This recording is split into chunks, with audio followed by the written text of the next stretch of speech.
Good morning students. Last class में भावुँ तुम बहुत इंटरेस्टिंग हो। तो लास्ट क्लास रे तुमको नोट्स टाक प्रोवाइड कर नी कि क्लास रे भावुँ तुम लिखि दियो जो वीडियो को देखी देखा कि यही क्लास रे से नोट्स को हम पीडीएफ आकार प्रोवाइड करदेबू।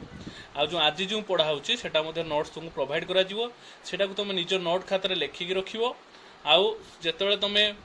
वीडियो को देखो से नोट टाक तुम लिखि सारी दरकार। तापर कथा होची तुम जेटा जो डाउट हम से ग्रुप रे मो नंबर अच्छी तो मत जिते इच्छा से फोन कर पचारि पार किसी भी प्रॉब्लम ना कहीं तुम बर्तमान नुआ पढ़ुच नुआ स्टेप को गोटे आसीच तो तुमको टिके निश्चित प्रॉब्लम हम तो से प्रॉब्लम को मु तुम सबकि करी तुम से प्रॉब्लम को सॉल्यूशन करी कि तुम मैंने मत कोऑपरेट करवा दरकार। तो देख आज आम टोटाली फिजिक्स को आसवा सिलेबस को आसवा कहीं मु तुमको वीडियो क्लास जेहेतु बेसी कहले तुम मैंने बेसी बुझीपार ना से तुमको सिलेबस को आणुची। तो जिते तुम फिजिक्स को प्रथम पढ़ो फास्ट ईयर जो पढ़ो से गोटे इंटरेस्टिंग पार्ट जोटा कि प्रथम थाए सेटा हूँ यूनिट एंड डायमेंशन।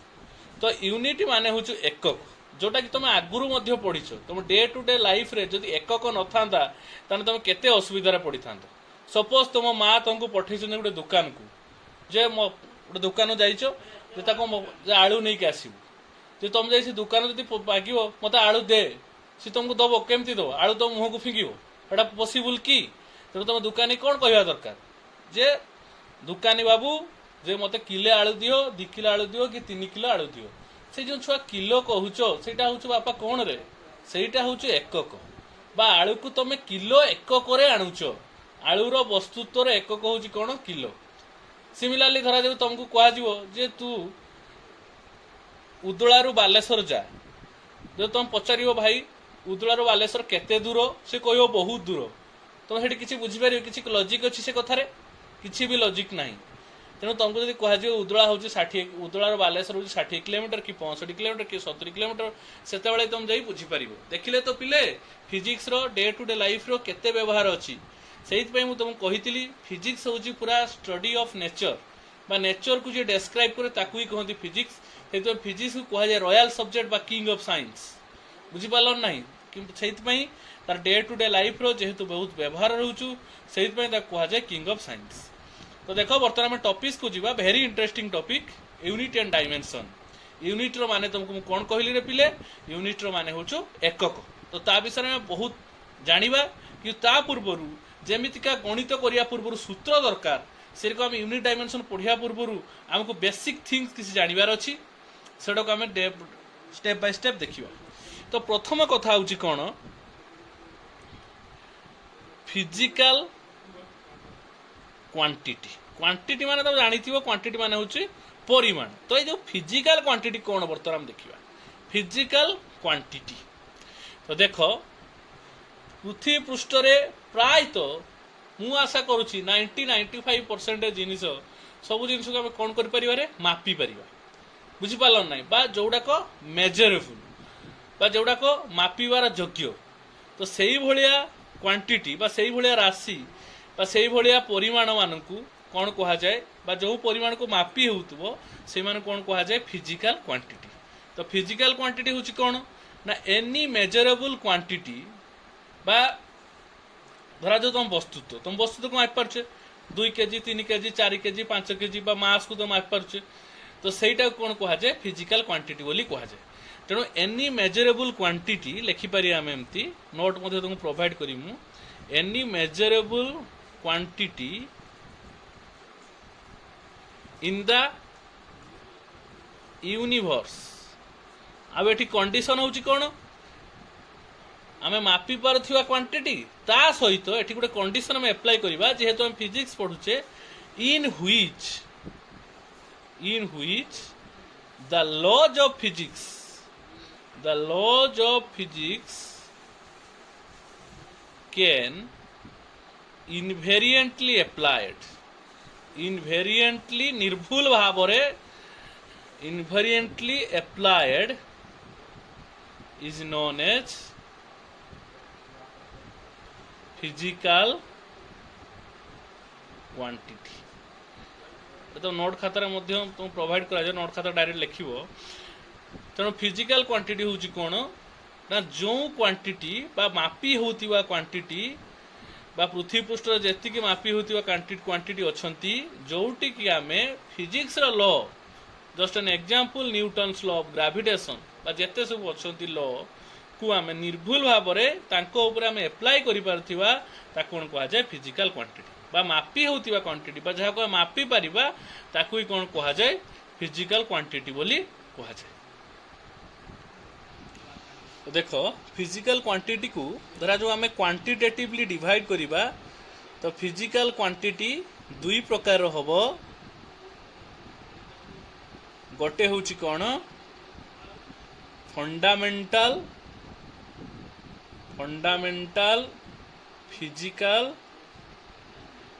क्वांटिटी आउ गोटे छुआ हो कौन डिराइव्ड फिजिकल क्वांटिटी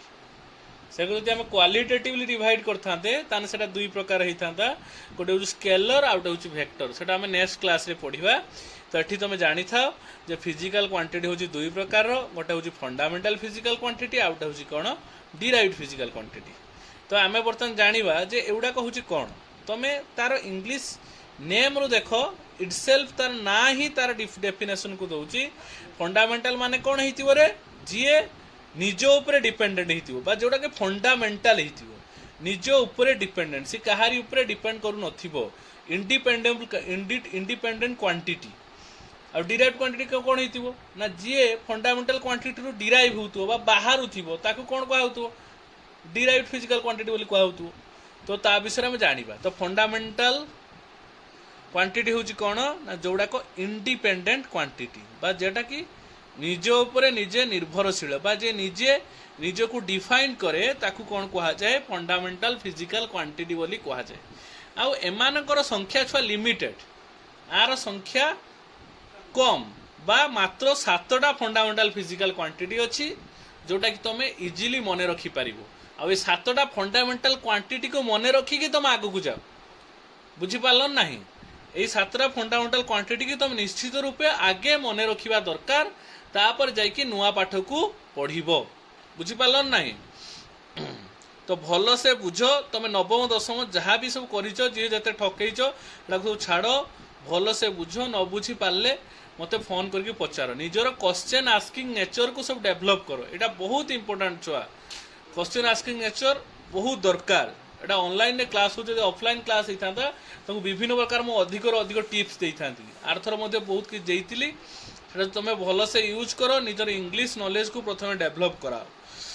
तो देखो बर्तमान पढ़ा फंडामेंटल फिजिकल क्वांटिटी कौन मुझे तुमको कौन कहली ना जोड़ाक इंडिपेंडेंट होता कहारी पर निर्भर कर निजे निजे को डिफाइन करुथुवो ताकू कौन कहा जाए फंडामेंटल फिजिकल क्वांटिटी कहा जाए। आउ आर नंबर्स केतेटा मात्र 7टा। तो सेगुड़ा कौन कौन सब लिखा आम मास मास माने तुम जानिच सब वस्तुत्व तापर हूँ कौन लेंथ तापर हूँ कौन थर्ड रे टाइम बुझिपार तापर हूँ कौन इलेक्ट्रिक करेंट एटा भी सब जानी तुम इलेक्ट्रिक करेंट जहाँ द्वारा आम सब इलेक्ट्रिकल एप्लिकेंस को यूज कर पारे बहुत इंपोर्टेंट। तापर हूँ कौन amount of substance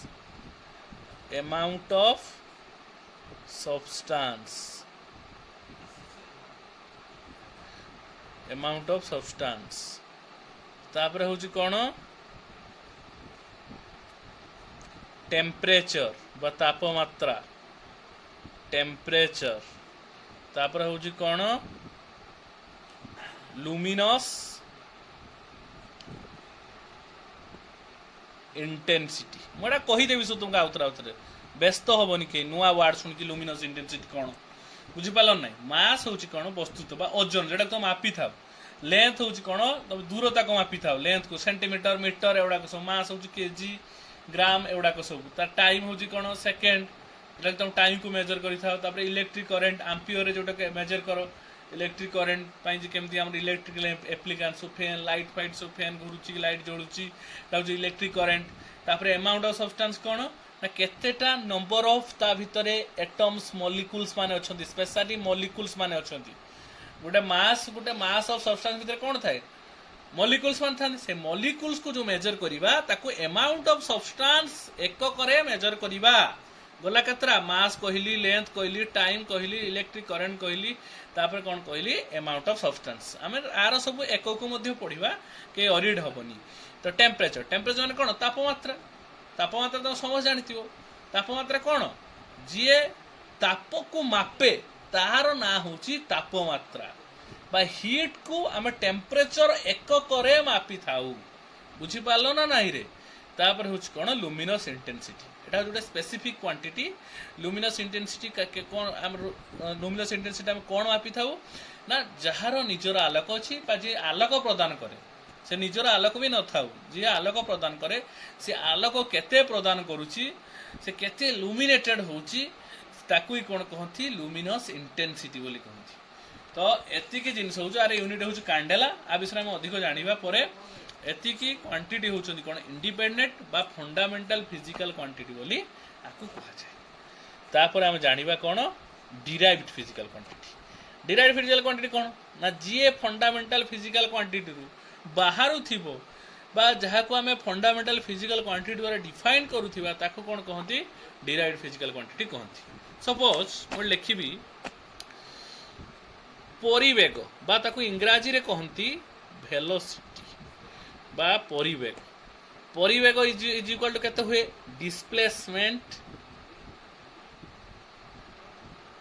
divided by कौन हो टाइम डिस्प्लेसमेंट डिवाइडेड बाय कौन हो गला टाइम डिस्प्लेसमेंट माने कौन रे डिस्प्लेसमेंट माने होची विस्थापन बा वेलोसिटी परिवेग इज इक्वल टू विस्थापन बाय कौन हो समय तो सही विस्थापन होची कौन विस्थापन होची लेंथ सहित इक्विवेलेंट तेणु लेंथ होची गोटे फंडामेंटल क्वांटिटी डिस्प्लेसमेंट भी लेंथ सहित इक्विवेलेंट माने ये भी होची गोटे फंडामेंटल क्वांटिटी आउ टाइम भी होची कौन गोटे फंडामेंटल क्वांटिटी तेणु ये थिला गोटे डिराइव्ड क्वांटिटी जहाँ को आम लिखिले कौ फॉर्मेट रे ना दुईटा डिराइव्ड फिजिकल क्वांटिटी फॉर्मेट रे लिखिले सॉरी दुईटा फंडामेंटल फिजिकल क्वांटिटी फॉर्मेट रे लिखिले तेणु डिराइव्ड क्वांटिटी को आम फंडामेंटल फिजिकल क्वांटिटी फॉर्मेट रे एक्सप्रेस करुचे से तो आरी ना होची डिराइव्ड क्वांटिटी तेणु परिवेग इज इक्वल टू विस्थापन बाय समय विस्थापन होची फंडामेंटल क्वांटिटी आउ समय भी होची फंडामेंटल क्वांटिटी को नेकी आम गोटे डिराइव्ड फिजिकल क्वांटिटी को लिखी सेटा होची कौन सेटा होची वेलोसिटी बा ताको कौन कहती परिवेग बोली कहती बुझी पारलन नाही रे तो देखो छुआ तो आउ दु तीन टा एग्जांपल कहूची डिराइव्ड फिजिकल क्वांटिटी मानकर तथा एक्सीलरेशन गोटे डिराइव्ड फिजिकल क्वांटिटी जार ना होची ओडिया रे ताको कहती त्वरण बोली कहती त्वरण इज इक्वल कौन हुए त्वरण इज इक्वल टू परिवेग डिवाइडेड बाय समय हुए तो परिवेग सेठी कौन परिवेग होची गोटे डिराइव्ड फिजिकल क्वांटिटी जहाँ को आम डिस्प्लेसमेंट डिवाइडेड बाय टाइम आकार लिखुचे तेणु आउ टाइम होची कौन गोटे फंडामेंटल फिजिकल क्वांटिटी तो ताको मध्य आम लिखिले से फंडामेंटल फिजिकल क्वांटिटी रूप में तेणु एक्सेलरेशन बा त्वरण होची कौन गोटे फंडामेंटल सॉरी गोटे डिराइव्ड फिजिकल क्वांटिटी सिमिलारली फोर्स मध्य गोटे फोर्स बा बल होची कौन गोटे derived physical quantity sir energy भी होची गोटे डिराइव्ड फिजिकल क्वांटिटी एमती बहुत गुडे तांकर नंबर्स अछि हैला तो बर्तमान नेक्स्ट को आस तो आम आज यूनिट को एतिक रखा नेक्स्ट क्लास को हम पढ़ा अल्प अल्प जान अल्प अल्प शिख तो आज तुम गोटे बढ़िया कथाटे मुझे कहवाई जाऊँगी फिजिक्स रे मुख्य कथा जोड़ा सब जार तुम जानल जे मास लेंथ टाइम ये सातटा होती कौन फंडामेंटल फिजिकल क्वांटिटी से आम पढ़ा एवं फंडामेंटल फोर्स बा फंडामेंटल फोर्स हूँ केतेटा एटा हूँ मानसांग फिजिक्स तो ता माने हूँ कौन धरा जो तुम घर गोटे चेयरटे अच्छी तुम गोटे जगार बसीच तुम उपरे निहाती केतरा फोर्स पड़ुची सीटा कौन कहते फंडामेंटल फोर्स बोली कहते फंडामेंटल फोर्स इन फिजिक्स तो तुम धरा गोटे जगार बसीच तुम से गोटे मुख्य फोर्स कौन पड़ू ग्राविटेशनल फोर्स पड़ू 100% बाता कौन कहते माध्याकर्षण शक्ति बोली कहती। तो यही भाया आउ केतेटा बल अच्छी जेटा कि तुम ऊपर निश्चित रूपे पड़ुଛି। तो ग्राविटेशनल फोर्स कौन, व्हाट इज ग्राविटेशनल फोर्स, एटा मध्य कौन कहा जाए यूनिवर्सल फोर्स बोली कहती। एटा यूनिवर्स सबुआडे एक्ट करुछि। तो छुआ देख मु कहूली तुम कौन ना ग्राविटेशनल फोर्स विषय रे। तो ग्राविटेशनल फोर्स बा माध्याकर्षण शक्ति ये कहा उपरे एक्ट करि थाए ना जो दुईटा वस्तुर बा दुईटा वस्तु उपरे ये एक्ट करे बा जो दुईटा वस्तुर किछि वस्तुत्व थाए से वस्तुत्व द्वारा ही से माने कौन करथांती परस्पर मध्य ग्राविटेशनल फोर्स को पकई थांती। आ विषय तुम अधिका जानव ये फोर्स केमती कैरी हुए गोटे बॉडी आ गोटे बॉडी को केमती जाए गोटे बॉडी केमती एक्ट करे ताकू कहा जाए ग्राविटोनियन ताकू जे कैरी करके नहीं जाए सेटा तुम अधिकार अधिका जानव जो तुम हायर पाठ पढ़ो तुम खाली जानी था कौन ग्राविटेशनल फोर्स क्या एक्ट करें ना जो दुईटा वस्तुर वस्तुत्व थाए ताहारी उपरे एक्ट करे। तो आकु ही बेस करके कौन कले ना न्यूटन तांकर गोटे नियम को देले ता कौन कहा जाए न्यूटन्स लॉ ऑफ ग्रेविटेशन बाकू मध्य कहा जाए यूनिवर्सल लॉ ऑफ ग्रेविटेशन बा जेहेतु एटा यूनिवर्स सबुआडे एक्ट करें ताकू से भाया कहा जाए। तो ये कौन कहले न्यूटन कौन कहले ना the gravitational force of attraction एटा केवल एट्रैक्शन एट्रैक्टिव होता है केवल एटा एट्रैक्शन फोर्स थाए रिपल्सन न थाए केवल आकर्षण थाए विकर्षण न थाए बा the gravitational force of attraction is directly proportional to product of their mass of the body and inversely proportional to square of the distance between them बा ग्रेविटेशनल फोर्स बा माध्याकर्षण शक्तिर बड़टा कौन करिथाए कहा सहित समानुपाती होता है ना से जो दुईटा वस्तु नहीं तांकर वस्तुर वस्तुत्व सहित समानुपाती होता है वो तांको भितर थिबा दूरता सहित कौन होता है प्रतिलोमानुपाती होता है। तेणु suppose we are taking two bodies, one is having mass m1 and another one is having mass m2 and they are placed with a distance r in between each other. So if we are taking the gravitational force as F, then the magnitude of F it will be directly proportional to m1 into m2 and inversely proportional to 1 by r square। तामाने gravitational force रो परिमाण आंको भितरे थिबा मास रो गुणफल सहित directly proportional हो एवं तांको भितरे थिबा दूरता सहित कौन हो इनवर्सली प्रोपोर्शनल हो। तेणु एटा को धरा जो इक्वेशन नंबर 1 देली एटा को धरा जो इक्वेशन नंबर 2 देली तो दुईटा इक्वेशन को जदि आम एबे कंसीडर करिबा तो हम कौन पाई जाए ए proportional to m1 m2 by r square पाई जाए। एवं एटी कौन करा जाए गोटे ग्रेविटेशनल कांस्टेंट सबू तुम जानी कैपिटल G को गुणा जाए जार वैल्यू केते हुए 1.67 10 to the power -11 the value of capital G। तो यहीटा हला आम जानले कौन ग्रेविटेशनल फोर्स बा प्रथम फंडामेंटल फोर्स विषय से भाया आहरी 3टा फंडामेंटल फोर्स अच्छी आम गोटे गोटे जाना ये है फास्ट फंडामेंटल फोर्स। तो सेकेंड कथा बुझे सेकेंड कौन कह जाए सेकेंड कह जाए इलेक्ट्रोमैग्नेटिक फोर्स बा एठी हला तुम जानिच इलेक्ट्रिक चार्ज को नहीं गोटे फोर्स थाए बा चार्ज को नहीं गोटे फोर्स थाए आ गोटे कौन मैग्नेट को नहीं गोटे फोर्स थाए। एक्चुअली एठी चार्ज रो ही मैग्नेट क्रिएट हो बुझी पाल ना गोटे चार्ज चारि पाखर गोटे चुंबकीय क्षेत्र क्रिएट हुए केमिति ना तुम को तुम बापा माँ कही निश्चित कही तुम जो छोट छुआ हो पिला माने तुम माने ट्रांसफॉर्मर पाखु जाओ ना निश्चित कही तो कहीं जाई तो मना कर ना ट्रांसफॉर्मर निजर गोटे चुंबकीय क्षेत्र को तैयारी करिथाए ट्रांसफॉर्मर पाखरे से देखिए तुम गाँव में किसी गुरु कि गाई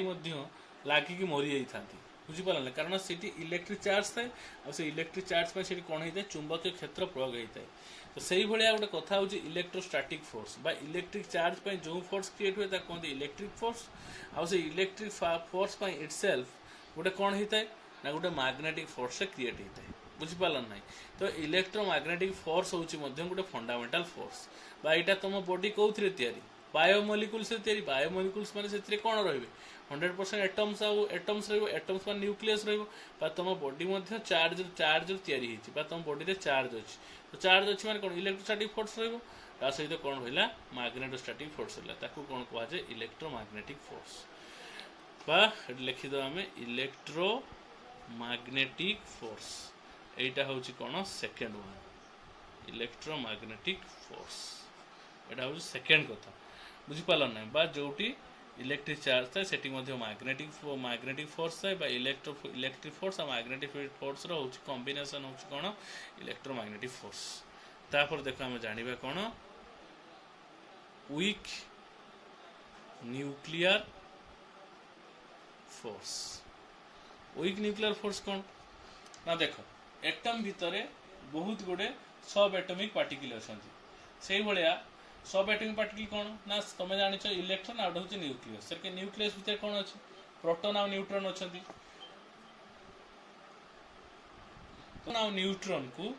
जे बांधी की रखी थाए बा जे जाबोडी रखी थाए ताकू ही कोन कहंती स्ट्रांग न्यूक्लियर फोर्स बिल कोन सेटा को आ परे डिस्क्राइब करिवि हला किंतु से प्रोटॉन और न्यूट्रॉन मध्ये भितरे मध्ये तुम केवल जानिछ प्रोटॉन और न्यूट्रॉन कथा किंतु प्रोटॉन और न्यूट्रॉन भितरे मध्ये विभिन्न प्रकार सब न्यूक्लियर पार्टिकल अछंती जथा क्वार्क आहुरी बहुत गुडे जिंस अछंती तो से क्वार्क भितरे जो फोर्स थाए ता कोन कहंती वीक न्यूक्लियर फोर्स बा एटार आर समय होची बहुत कम बा समय सीमा होची बहुत कम एटा संगे संगे एक्ट करि थाए आ भेनिस हो जाए किंतु एटा हला सब बेले एक्ट करि थाए सेत पई ता ना होची कोन वीक न्यूक्लियर फोर्स बा तमे जानि थाओ एटम भितरे वीक न्यूक्लियर फोर्स एक्ट करे आउ आर समय सीमा होची फोर्स रो समय सीमा होची बहुत कम तापरे चतुर्थ रे होची कोन स्ट्रांग न्यूक्लियर फोर्स एटा जेते भी फंडामेंटल फोर्स मु कहिली तीनटा जो कहि सालिनी तांको भितरे सबुठारु स्ट्रांग चारिटा भितर सबुठारु स्ट्रांग होची कोन स्ट्रांग न्यूक्लियर फोर्स जेटा की न्यूक्लियस भितर थिबा सब न्यूक्लियर पार्टिकल्स जथा प्रोटॉन और न्यूट्रॉन तुम जानिछो प्रोटॉन होची कोन